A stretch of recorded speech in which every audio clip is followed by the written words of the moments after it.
Chapter 28. That night, Tom and Huck were ready for their adventure.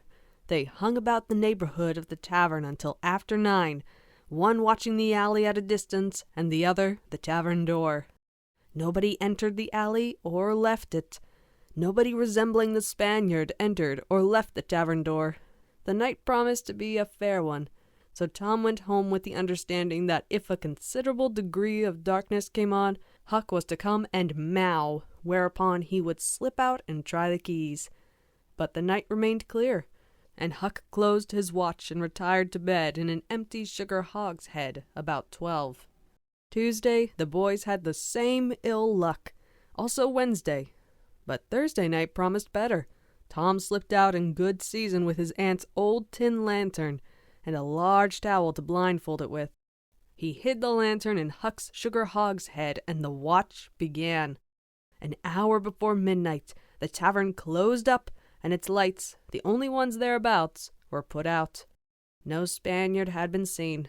Nobody had entered or left the alley. Everything was auspicious. The blackness of darkness reigned. The perfect stillness was interrupted only by occasional mutterings of distant thunder. Tom got his lantern, lit it in the hogshead, wrapped it closely in the towel, and the two adventurers crept in the gloom toward the cavern. Huck stood sentry, and Tom felt his way into the alley.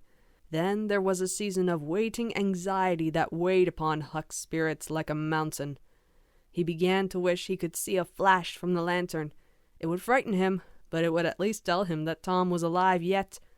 It seemed hours since Tom had disappeared. Surely he must have fainted. Maybe he was dead. Maybe his heart had burst under terror and excitement. In his uneasiness, Huck found himself drawing closer and closer to the alley, fearing all sorts of dreadful things, and momentarily expecting some catastrophe to happen that would take away his breath. There was not much to take away, for he seemed only able to inhale it by thimblefuls, and his heart would soon wear itself out the way it was beating. Suddenly there was a flash of light, and Tom came tearing by him. "Run!" said he. "Run for your life!" He needn't have repeated it. Once was enough. Huck was making 30 or 40 miles an hour before the repetition was uttered. The boys never stopped till they reached the shed of a deserted slaughterhouse at the lower end of the village. Just as they got within its shelter, the storm burst and the rain poured down. As soon as Tom got his breath, he said, "Huck, it was awful. I tried 2 of the keys just as soft as I could, but they seemed to make such a power of racket that I couldn't hardly get my breath. I was so scared. They wouldn't turn in the lock either. Well, without noticing what I was doing, I took hold of the knob and open comes the door. It weren't locked. I hopped in and shook off the towel, and great Caesar's ghost!"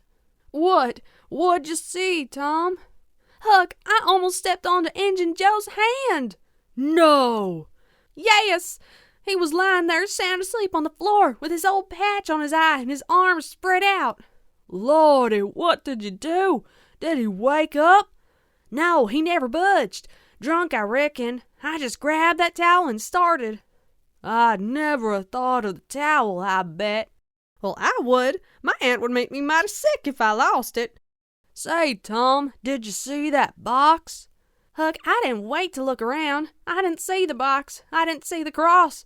I didn't see anything but a bottle and a tin cup on the floor by Injun Joe. Yes, I saw 2 barrels and lots more bottles in the room. Don't you see now what's the matter with that haunted room?" "How?"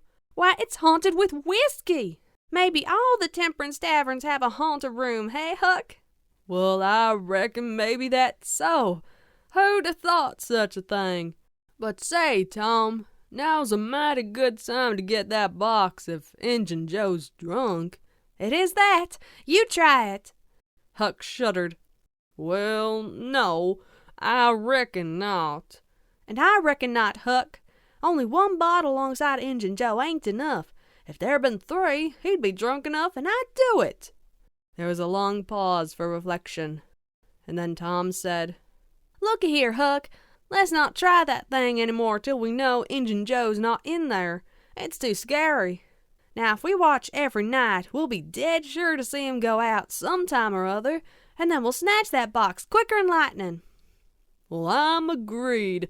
I'll watch the whole night long, and I'll do it every night, too, if you'll do the other part of the job.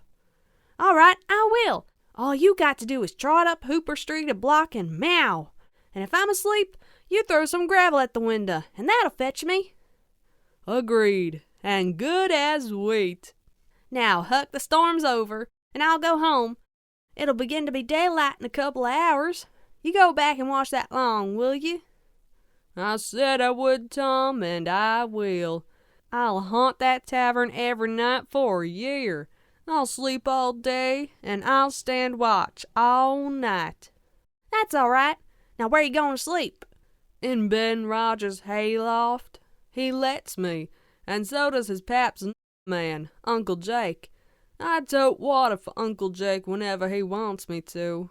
And any time I ask him, he gives me a little something to eat if he can spare it. That's a mighty good, Tom. He likes me because I don't ever act as if I was above him. Sometime I've set right down and eat with him. But you needn't tell that. A body's got to do things when he's awful hungry he wouldn't want to do as a steady thing. Well, if I don't want you in the daytime, I'll let you sleep. I won't come bothering around. Anytime you see something's up in the night, just skip right around and meow.